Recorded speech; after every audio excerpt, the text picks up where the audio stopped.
And welcome back to the Saturday Club Podcast. I'm your host, Brandon Smith, alongside my brother in arms, Mr. Jerry Drummond. How we doing? Good, man. Always a fun week when conference play kind of gets rolling. So I'm excited to bring it on. Hell yeah. Well, we got week 3 coming up this week. I feel like week 2 is, like we talked about on the last episode, kind of a sleeper week. But I think week 3's got some marquee matchups. But don't forget, when they tell you it's a sleeper week, that's when the magic happens. There's never a dull Saturday. Never. And I hate when the mainstream media tries to tell us lies like that. I don't want to give the competition any publicity, but I think some of the good podcasts out there, Andy and Ari for sure, they kind of said something similar last week, and it's true when everyone's like, oh, this Saturday is going to be boring. That's when stuff usually starts. Like, I thought last Saturday was a movie. I mean, Clemson almost lost. God. And then, Florida losing in the swamp. And now the storylines start to emerge. Billy Napier, he's back on the hot seat. It's a beautiful sport. It truly is. Yeah, I'm excited to talk these matchups, man. We got some big ones, especially in the SEC. This is a SEC-heavy marquee matchup slate. It just means more, dude. And it just means more. I don't care what conference you play for. It just doesn't. Like, you don't play real football unless you play in the SEC. Everyone knows that. Like, if you don't play do they play football outside of the Southeast? No, dude. It's only, even if you're in a team in an SEC state, but you're not in the SEC, you're not playing SEC football. You don't play football in general. Right. They don't even count that technically. No. Like Clemson, Georgia Tech, Miami, they're not playing real football.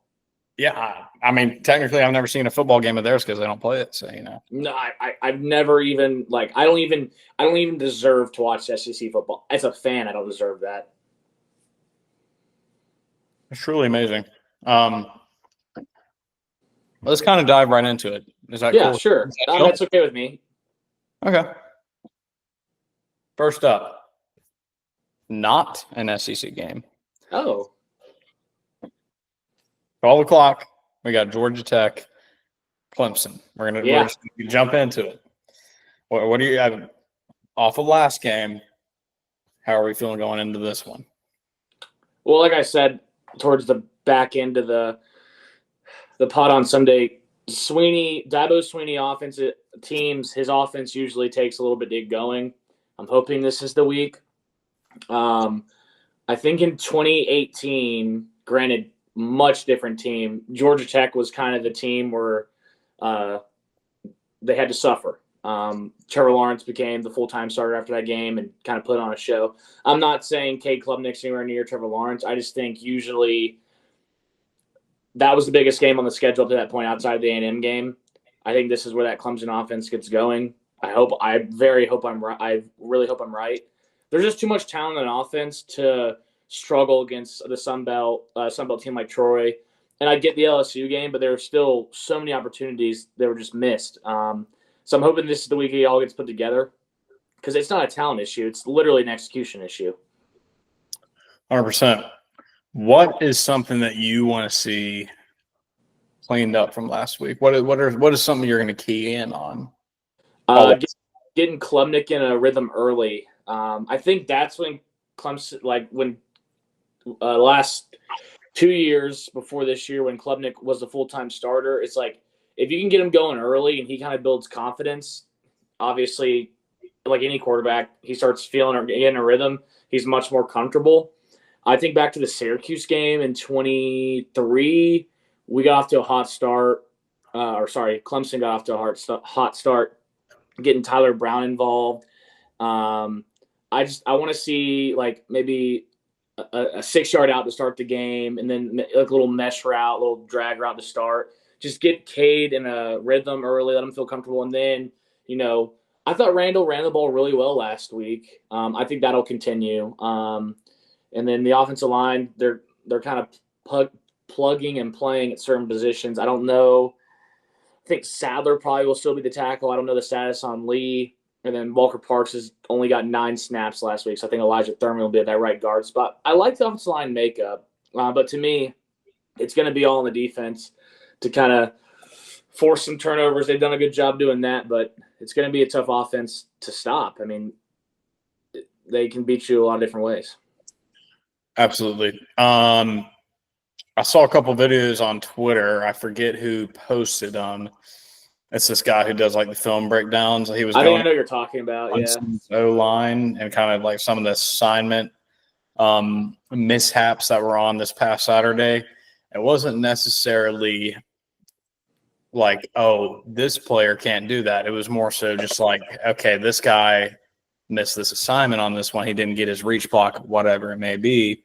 That's why the play got blown up. Are you talking about the one where I think it was Miller and Pat Henry had like a duo block, and then Pat Henry was supposed to climb?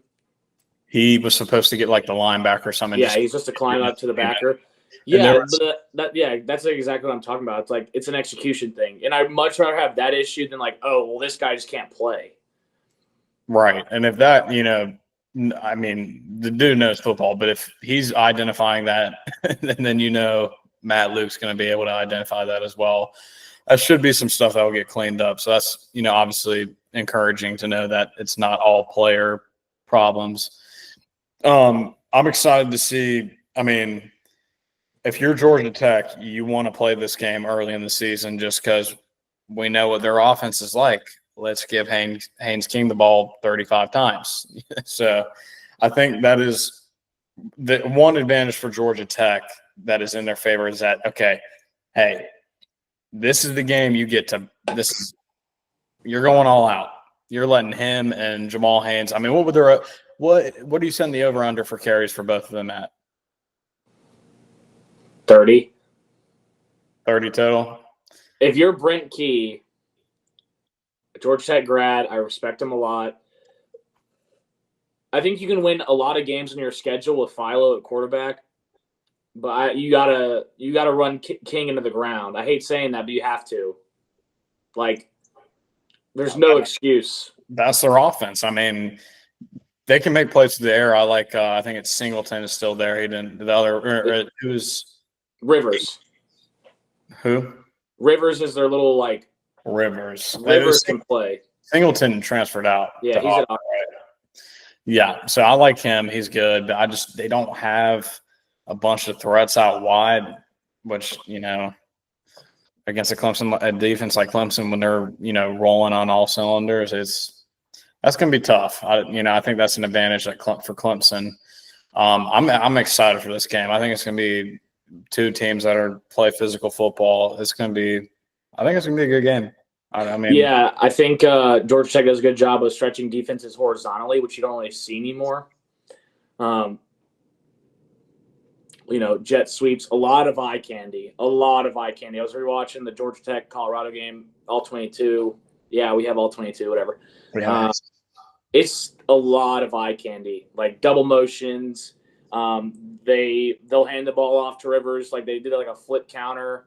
They get them out of the backfield. They'll give them the jet sweeps. I mean, they'll do anything they can to get Rivers and Haynes and King in space. I mean, then King had a little touchdown run late in the game where you saw a little bit of a speed. I think everyone kind of thinks of him as a downhill runner, which he is, but he does have that quick little burst. Absolutely. We got Clemson at -2.5. I assume you're taking Clemson in this one. Yeah, I think Tom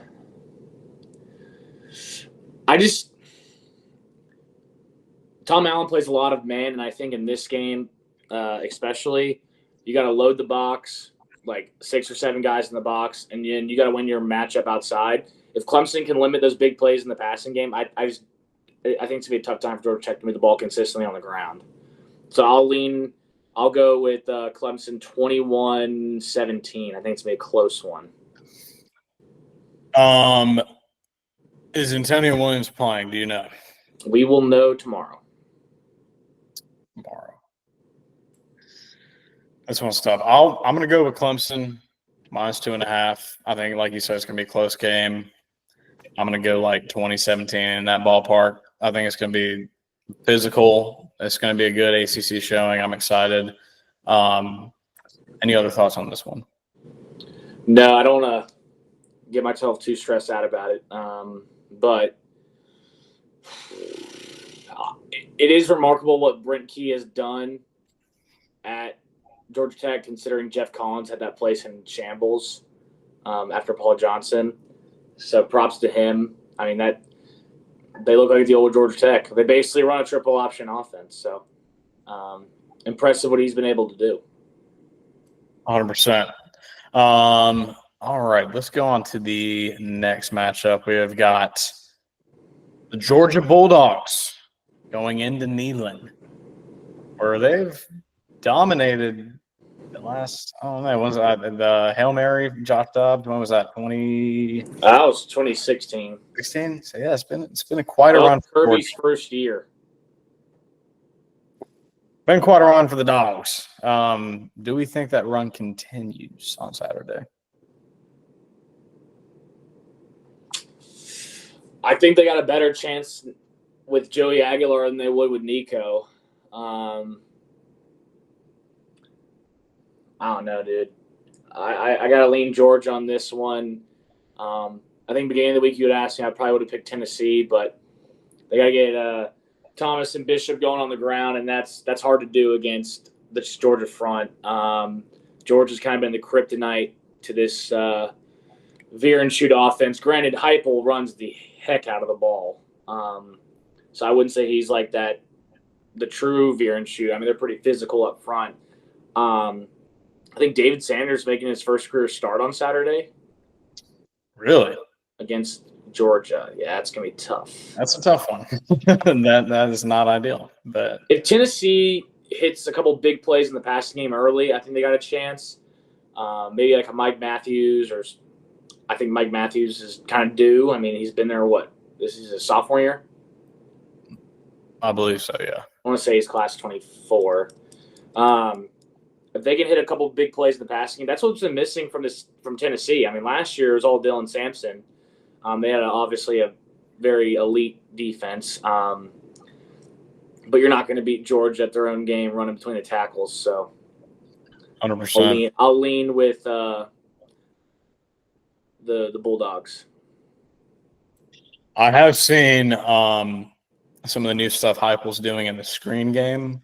He's trying to evolve the offense a little bit. I do like that. Ran some good stuff against Syracuse.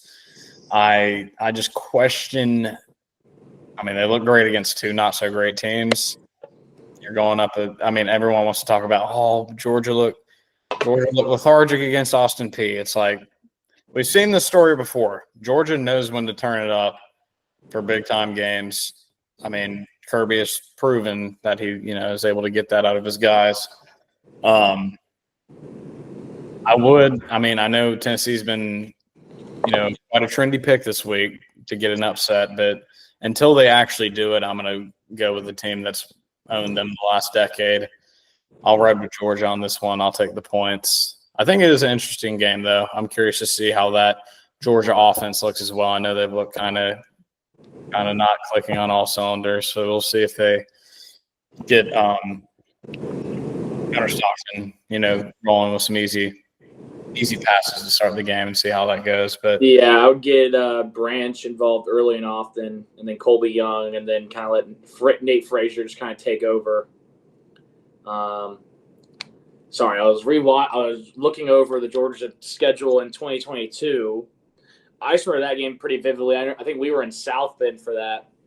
Correct. And the whole week, everyone was, thinking Tennessee, and then that was probably the most inspired game I've seen a Kirby Smart team play. I mean, they destroyed them. It was like a thorough ass kicking. Yeah, I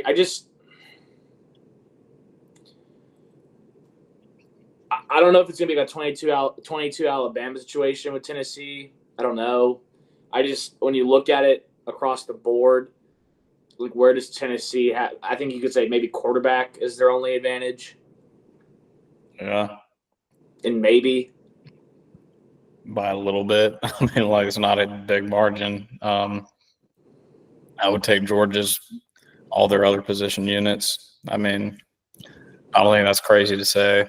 No, I would go. Oh man,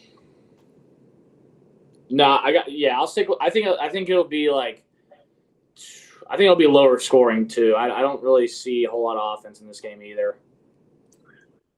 Like 20s range. What are you thinking? 31. That's pretty high. I'll go 27-13 Georgia. Okay. Like pull away late. So you think like first two and a half, 3 quarters will be? Yeah, I think they'll feel each other out for about a half, and then Georgia kind of just wears on them. That's fair. I like that. Yeah, so we both got the dogs there. Let's move on to the next match, unless you got anything else you want to add. I mean, it's going to be a great environment in Knoxville. Yeah, 100%. It's going to be rocking. I'm excited for that one. All right. Next up, we got arguably the biggest story of college football so far, the USF Bulls. Hey, plus 800 to win the American. Yep, I did it. You did that. People may forget about it. It's not a lock yet. It's not a lock yet, but I'm glad I got it. You're looking real good. But USF is going to Miami. They are a 17.5-point underdog again. Will they go 2 for 2? As a USF believer, I think this is – USF Bull believer. Yep, get it. I think this is where the train stops for a little bit. I just don't – I don't know. I think Miami kind of rolls here. What lines of scrimmage? Lines of scrimmage. You just came off maybe the biggest one in your program's history, and then you got to turn around and go play Miami.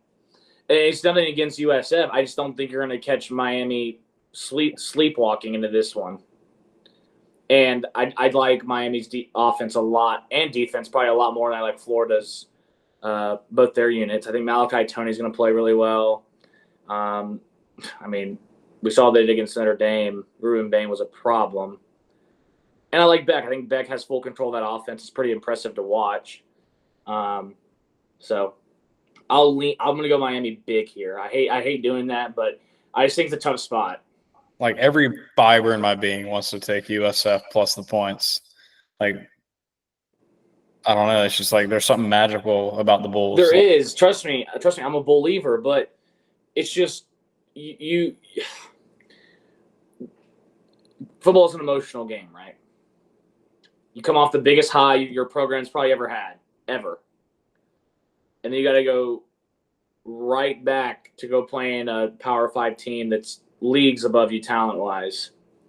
I don't see it being a back-to-back thing. And that's not a knock on USF at all. I think Golish is he's going to be a Power 5 head coach probably next year or 2 years. And I like Brown a lot. But when you look at Miami, I think their league's better than Florida. And we'll see that shortly. So I'll take Carson Beck and Malachi Toney. I think Malachi Toney's going to have a huge day. Yeah, I guess the big difference is Florida doesn't have a Ruben Bain. Florida doesn't have an experience. Florida has no game records. Florida doesn't have an experienced quarterback like Beck that knows how to manage a game and whatnot. So, stuff that DJ Lagway doesn't have. Like, for whatever deficiencies Florida has, I think Miami doesn't have. And that's probably why it's a smart bet to take them, even though USF is the little darling of college football right now.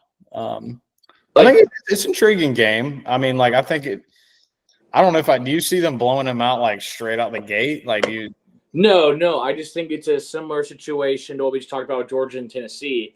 I mean, you're going to have South Florida emptying the clip, I think you'll see a trick play. I think you'll see maybe a fake punt, maybe an onside kick. I mean, they have nothing to lose. I just think eventually as the game goes on, Mark Fletcher starts to wear on you. I think Malachi Toney is I love me some Malachi Toney. He can play.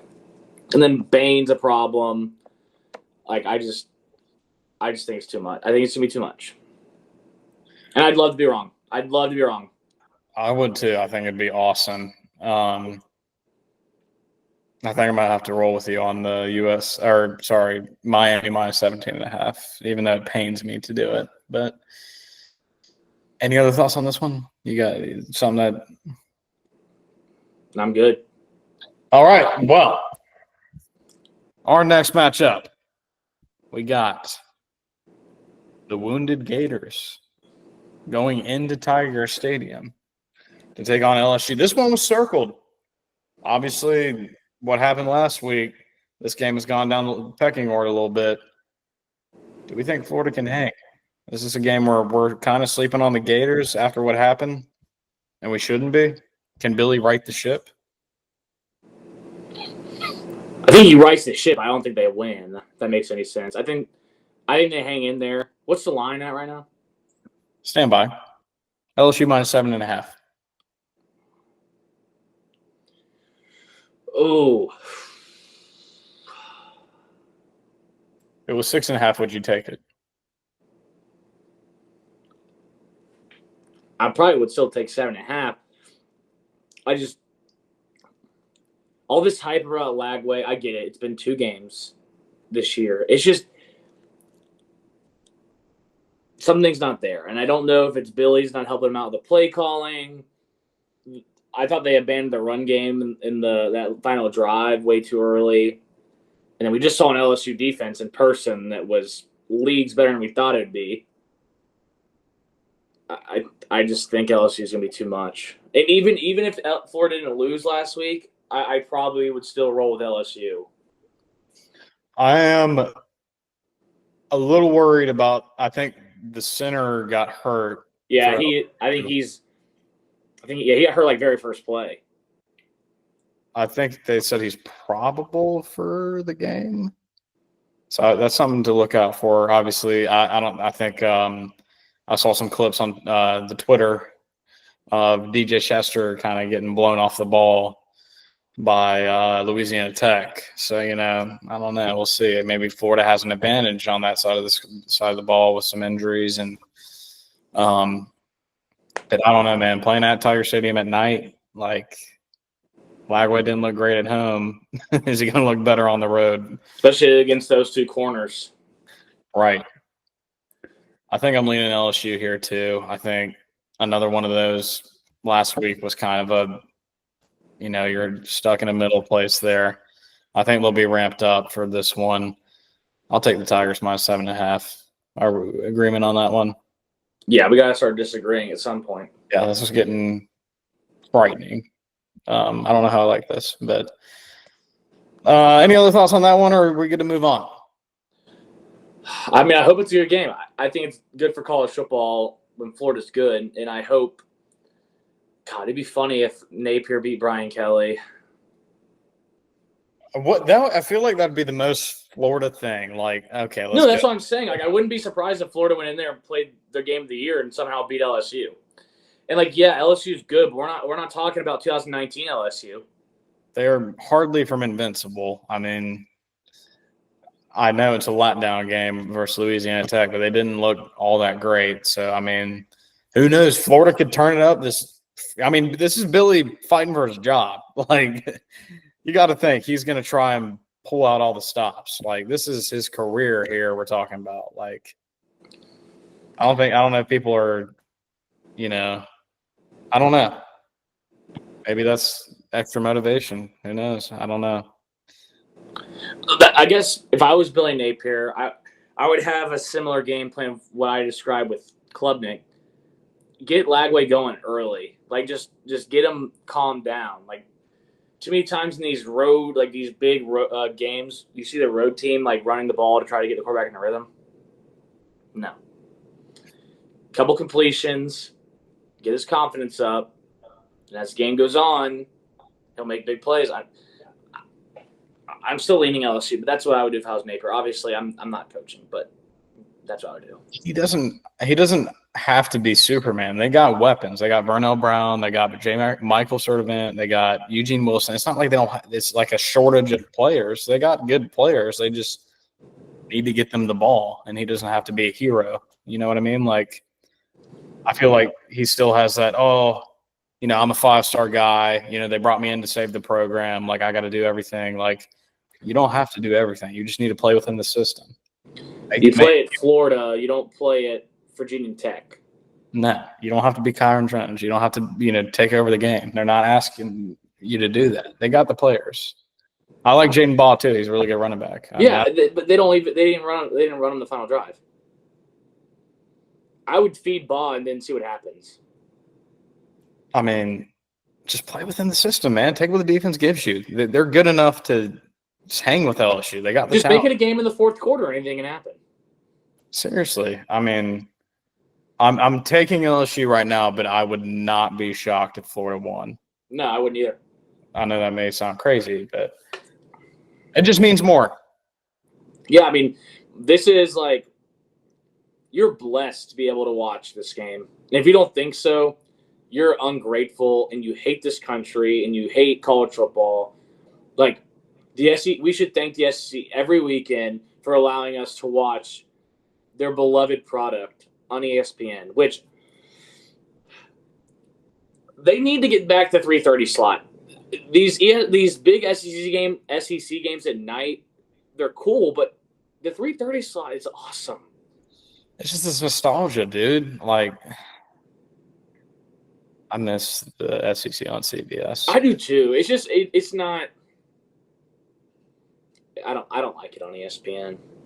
Yeah, I don't like the new little what's it called, the theme music for it. Like, it just doesn't have that aura. You know what I mean? Like I love Chris Fowler and I love Kirk.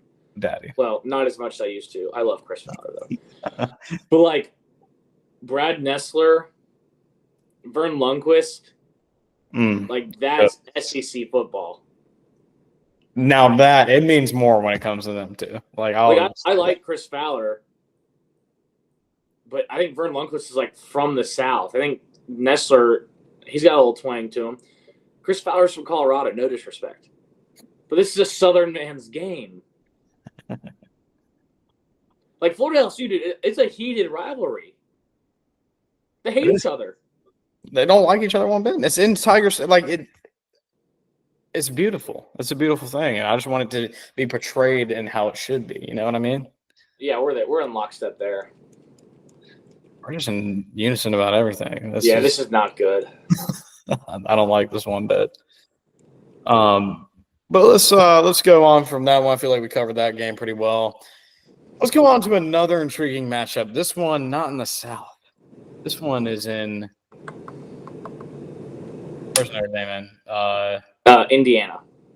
What's the town? I forget. South Bend. South Bend. Sorry, South Bend. South Bend, Indiana. Notre Dame. Texas A&M. What do we think? Irish. Irish. Irish. Yes. You're not a believer in Marcel Reed? No, I'm not. But I'm more of a believer in CJ Carr and the weapons around him. Faison, Greathouse, Jeremiah Love, Micah Gilbert. CCS product. Yeah, I mean, I like what Notre Dame has. The skill positions. I think until I see Marcel Reed do it on the road, I mean, dude, they went into Columbia last year. Granted, much harder place to play than South Bend. They got killed by South Carolina on the road. I mean, they can't even beat Notre Dame at home. Yeah, and I think this Notre Dame team. I know that Notre Dame team went to the national championship, but I think Carr is a better quarterback than Leonard. Right, just pure, pass. Dude, Carr in the second half was good against Miami. He literally willed them. Yeah, I mean, he was this close to getting the win. I mean, I don't know if Love was hurt, but they literally forgot he was on the team. Yeah, I'm curious to see what he looks like this week. I want to see after the bye week. What's the line? Stand by. Notre Dame minus 6.5. Oh my gosh. Okay, what's the total at? Good question. Stand by. Total total is, why is it not? I'm going to guess 44.5. 44.5. 49.5. Okay. Under. No. But I don't see this game being played at high scoring or even that. I think it's like 27-21, and that would hit. I think I'm going to have to agree with you on that. I think both of these is it fair to say, dude, they're basically the same team. Are both of these defenses better than the offenses? Yes. I think I agree as well. Like, I think they both got good pieces, but like there's still some ironing out going on. You know what I mean? Like Casey has looked good in spots. Mario Cravers look good, but like they haven't put it all together yet. You know what I mean? I don't believe in Marcel Reed. Yeah, I think he's a dynamic athlete. He's to me he's just off-brand Kevin Jennings. Yeah, damn, that's fair to say. I think that's I like Marcel Reed. I think he's a hell of an athlete, like you said. But I need to see him consistently make throws on the road on key third downs, not design runs to go for 40 yards. I like their running back room a lot. I think Moss is a heck of a player. It is Le'Veon Moss, right? Yeah. Yeah, cool. I think they're basically the same team. I think A&M is just Notre Dame South. Yeah, I think so. I mean, if it's coming down to the quarterback play, are we trusting Carr to get the win? I trust.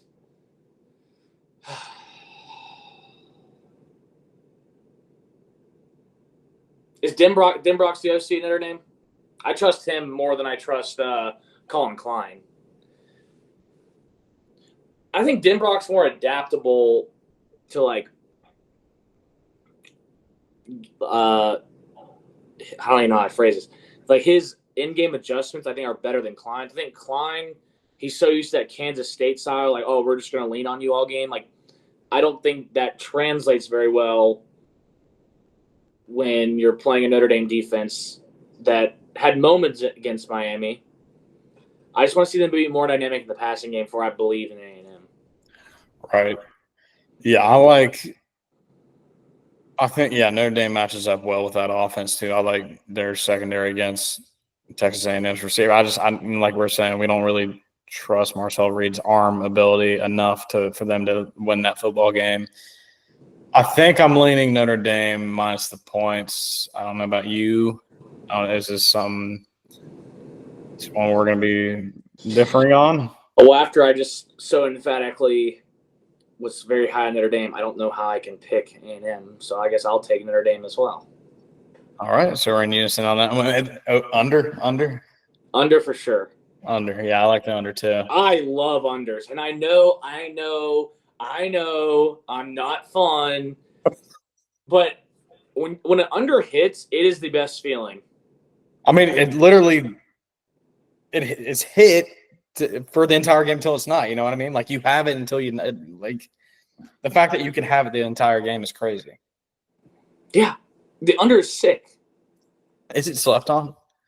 I like betting unders more because I like shootouts. Don't get me wrong, but when there's certain stylistic matchups that favor an under, that's the best kind of under. If that makes any sense. I would never bet an under in Red River. I would never bet an under for a USC game, Southern Cal. I would never bet an under.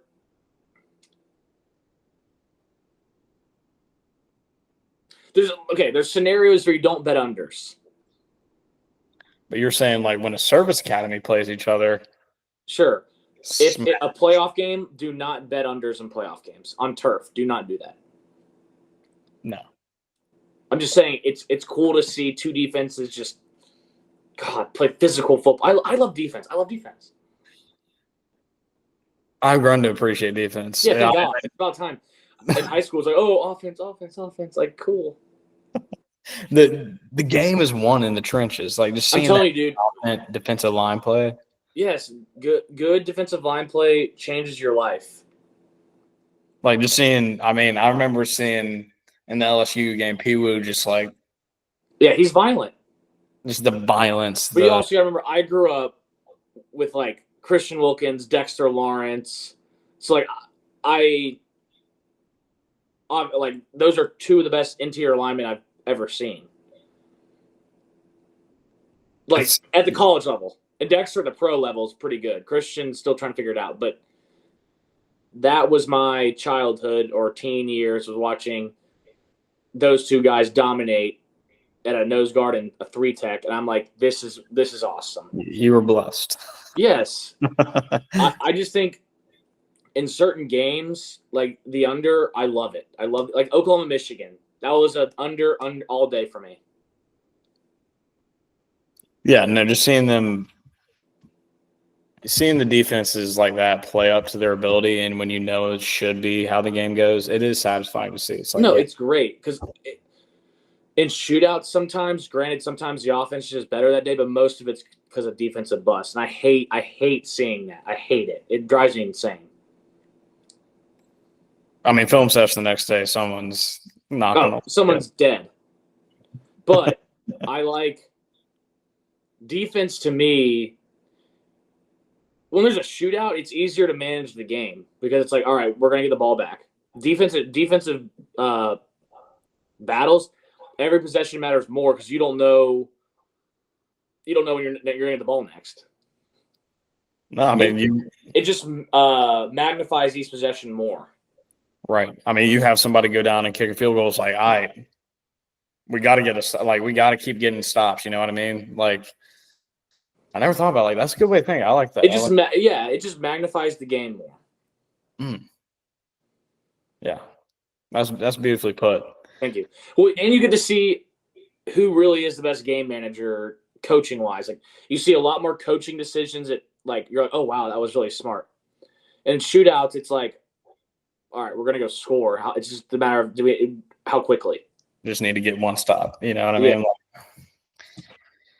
Yeah, no, that's a good way. I like, and I think if I'm going to trust somebody, I think Marcus Freeman. Oh my God, yes, has more experience in close matchups like that. And I Freeman's feel like 2-0 against Mike Elko already. That's right. So last year, and then they played in Duke in 23. That's right. So that was a great game. I forgot about that one. Yeah. Yeah, I think we're both on A&M here. Both slamming the under. Slam it. Yeah, Sorry for that one. I also just like unders, and I hate going on this rant. I just love unders, bro. I'm warming up to them. I used to be an overs guy. But now, if you're betting, okay, we'll go a little inside baseball here for the older crowd. But the key is, if you're betting an under on a game that isn't the primetime game, put it on your side screen. Don't look at it every play. Keep an eye on it because you don't want to. Some unders you just want to you want to open up on the phone, on the device, on the score app. Overs, you want to have those on your main TV. That's fair. Yeah, I mean, you want the action, you want the bomb touchdowns, you want the long. Yeah, I love shootouts. I love them. I love high scoring games, but something about two defenses just battling it out, field position. I love it. I guess the less Dan Casey posts about the game, the better. No, not at all. Not at all. There could still be good offensive plays or drives in and under. If anything, like I said, they're magnified more. This is true. Yeah, that was a good little rant. I like that. Thank you. We're on unders this year on the Saturday Club podcast. All right. Last matchup we're going to be talking about, I think an under the radar game. Vandy, South Carolina. South Carolina is a 4.5 point favorite at home. Can the Commodores pull off another one? I'll let you go first on this one, just so we'll know if we agree real quick. Let's add some suspense. I mean, you don't want to use what's it called, the transitive property. Don't want to use the transitive property. Yet South Carolina struggle against Virginia Tech on a neutral site. Yet Vandy whoop up on them at Virginia Tech. In the second half.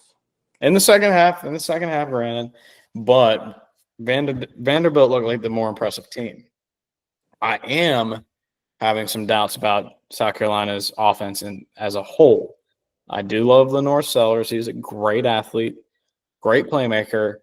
I just worry about that receiving core. Like it doesn't thrill me. Like I know Nick No, great athlete. Harbor's a track runner.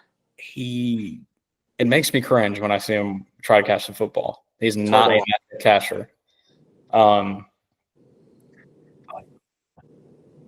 I like Vandy. Like I know it's on the road at South Carolina. That's a tough place to play.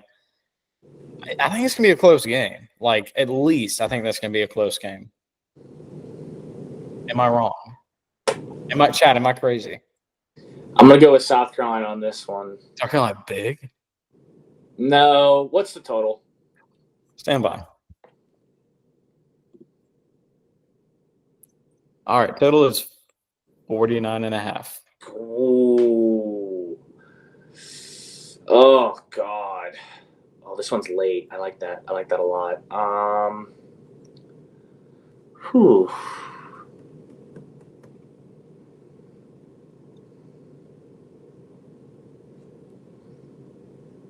God. I lean South Carolina. I think this has shootout potential. I could see that. Yeah. Does it have that? Is it one of those where it's like, okay, close in the first half, like a 17-14, both the offenses start humming in the second, big plays are getting let up? I just don't know. I don't see South Carolina outside of a bomb to Nick Harbor manufacturing explosive plays. Maybe a Sellers run. Like it's like I haven't seen who that person is. I think Donovan Murphy could be that guy. They're freshman from Irmo. I wish he went to Clemson, but like he's young and he had a bad drop against Virginia Tech. All right, now you're talking back into Vandy. Crap. I don't know. I do like South Carolina's run game. I like the transfer they brought in at running back. I can't names escaping. The one that got. I don't want to butcher his name. Him and Lenoris bring a lot of versatility to their run game. Their offensive line didn't really wow me either. I was kind of like unimpressed. Russell Faison. Their offensive line is bad. It is really bad. Your left guard got whipped several times by Virginia Tech. Like I'm just like I don't know, man. Like I think their offense took a big step back from last year. I'll take the team with the better quarterback on the field, with probably the best overall player on the field and the best offensive player. I'll just go with South Carolina. I think Dylan Stewart. I think he takes over, and I think Seller does enough to where they cover. Maybe it's not pretty, but I think so. That's a hard place to play, especially at night. At night too.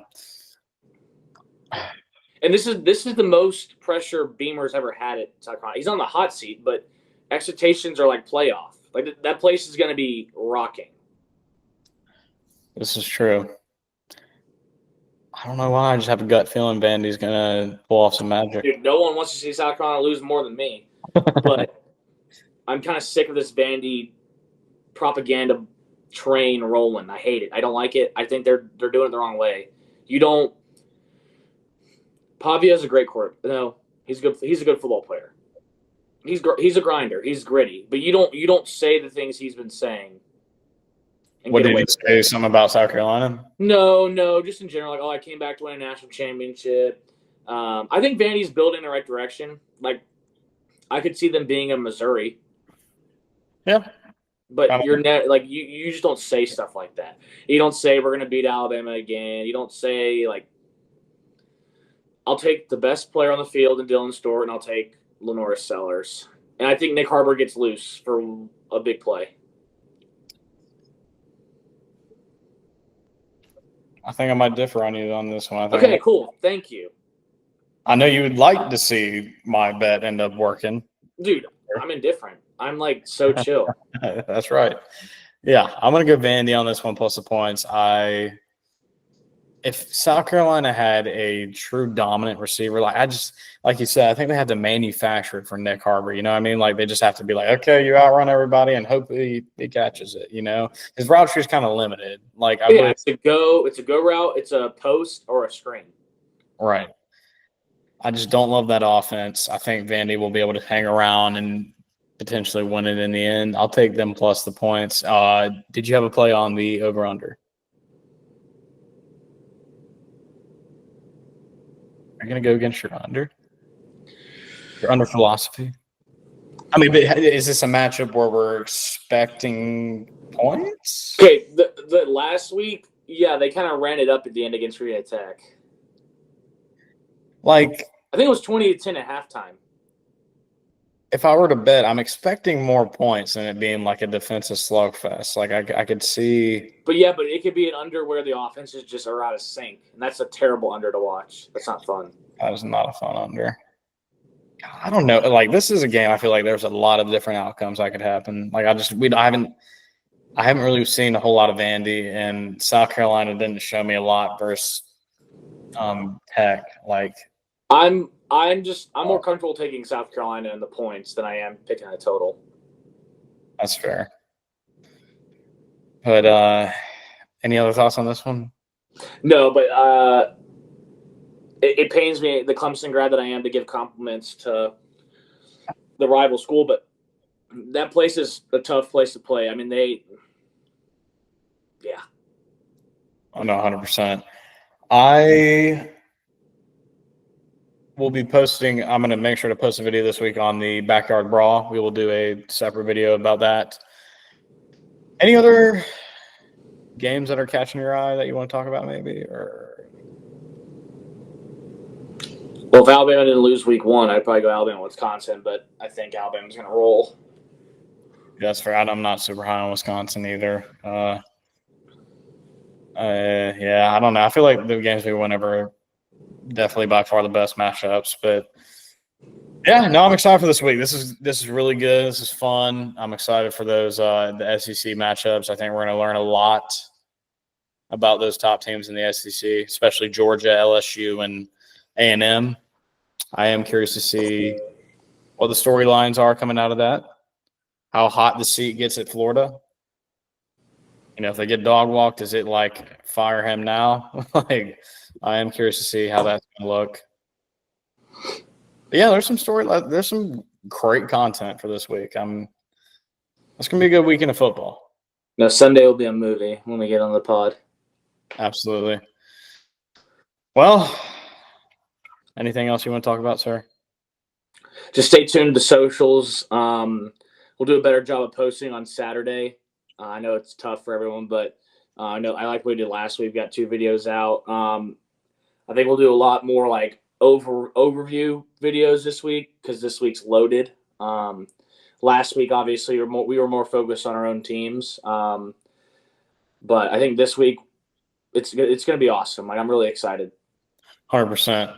Yeah, man, I'm excited. Again, like he was saying, make sure to tune into the Twitter, TikTok, Instagram. We're going to be posting stuff. So, all right, y'all. I appreciate y'all listening, and take care.